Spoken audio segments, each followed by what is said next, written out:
तो hello guys, जैसा कि आप जानते ही हो, हम आज जिस चैप्टर को पढ़ने वाले हैं उसका नाम है दुख का अधिकार। तो पहले तो मैं आपको बता दूं कि मैं एक स्टूडेंट ही हूँ और मुझे पता है आपके एग्ज़ाम्स में क्या आएगा, कैसे आएगा और क्या पढ़ना है क्या नहीं पढ़ना है। तो मैं आपको अच्छे से बता सकता हूँ। तो आप भी अगर लाना चाहते हैं फुल मार्क्स तो जल्दी से कर लो चैनल को सब्सक्राइब। और हम हैं फ्रेंड्स।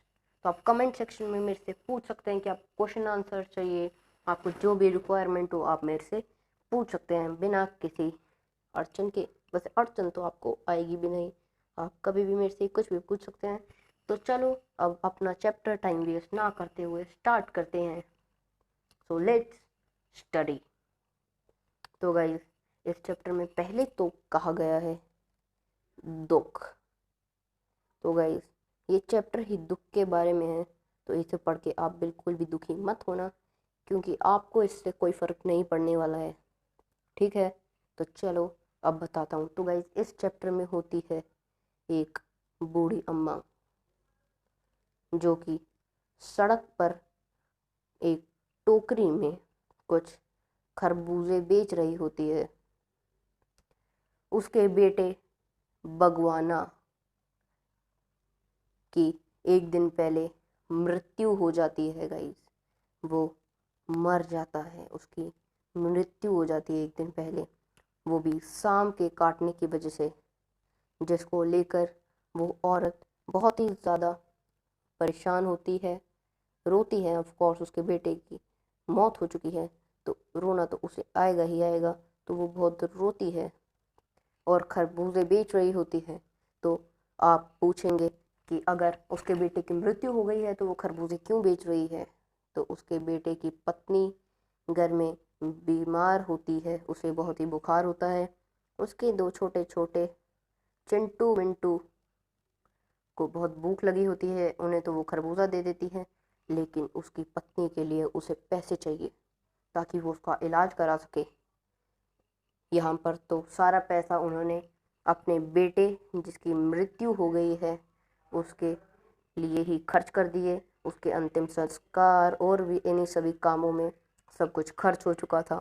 तो उस बूढ़ी औरत को बाजार में खरबूजे बेचने आना ही पड़ा, और वो वही खरबूजे लाई थी जो उसके बेटे ने खेत से लाए थे। उसका बेटा एक खेत में काम करता था, वो उस खेत में खरबूजे उगाता था।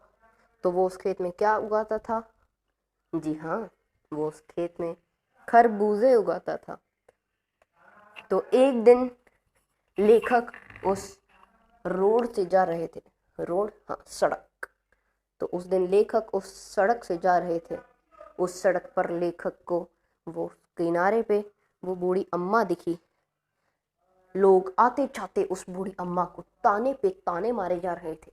कोई आता है और कहता है, इसे तो शर्म ही नहीं है, रोटी के टुकड़ों पर पड़ते हैं ये सब लोग, इन्हें सिर्फ रोटी का टुकड़ा चाहिए, रिश्ते नाते इनके लिए कुछ मायने नहीं रखते।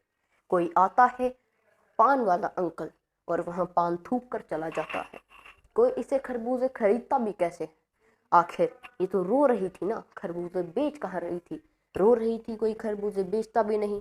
एक आदमी आता है, अपनी दाढ़ी को खुजाता है और कहता है, क्या ज़माना आ गया है साहब, क्या ज़माना आ गया है।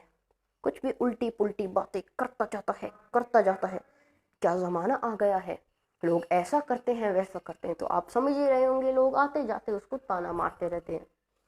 फिर लेखक एक दुकानदार से पूछते हैं कि इसे हुआ क्या है। तो दुकानदार बताता है कि उसके बेटे, जिसका नाम है बगवाना।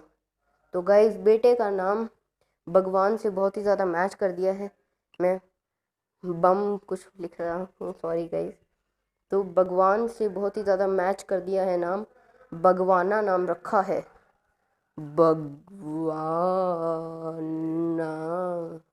तो गाइस, भगवान से इतना तो मैच नहीं करो, थोड़ी तो शर्म रखो ना। चलो ये सब छोड़ो, अब बढ़ते हैं अपने टॉपिक की तरफ। उसका नाम होता है बगवाना। उसकी मौत हो जाती है। वहाँ पर वो लोग कहते हैं कम से कम 13 दिन का सूतक तो रखना चाहिए। उन्होंने उसको सब कहानी सुनाई जो मैंने आपको पहले सुनाई घर में, उसकी पत्नी बीमार होती है, बेटों को भूख लगी होती है, उन्हें तो वो खाना दे देती है खरबूजे, लेकिन बेटी को तो वो खरबूजे नहीं दे सकती ना, तो वो आ जाती है सड़क पे, आ जाती है और फिर लग जाती है खरबूजे बेचने। तो गाइस इस चैप्टर का मॉरल अब आपको बता देता हूँ, बाकी इतनी ही शॉर्ट अप स्टोरी थी, बाकी इस चैप्टर में कुछ नहीं है। मॉरल है कि दुख मनाने का क्या हो रहा है गाइस, ये पेन अपनी मर्जी से चल रहा है। हाँ तो गाइस मॉरल है कि दुख मनाने का भी एक अधिकार होता है जो गरीबों के पास नहीं होता।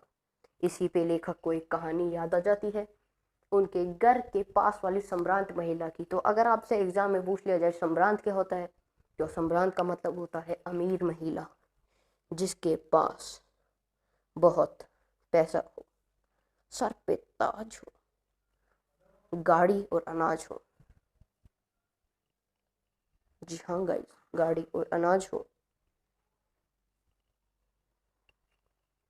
तो गाइस अगर आपको मेरा पढ़ाना अच्छा लगा, एक एक भी चीज़ समझ आई तो लाइक कर दो, शेयर कर दो और चैनल को सब्सक्राइब कर दो। मिलते हैं अपनी नेक्स्ट वीडियो में, तब तक के लिए tata, bye bye and see you. तो गाइज प्लीज़ सब्सक्राइब कर दो, लाइक कर दो, ऐसे ही आपके लिए अच्छी अच्छी वीडियो लाता रहूँगा ताकि आपको सब कुछ समझ आता रहे। तो मिलते हैं अपनी नेक्स्ट वीडियो में, तब तक के लिए tata bye bye and see you, bye bye.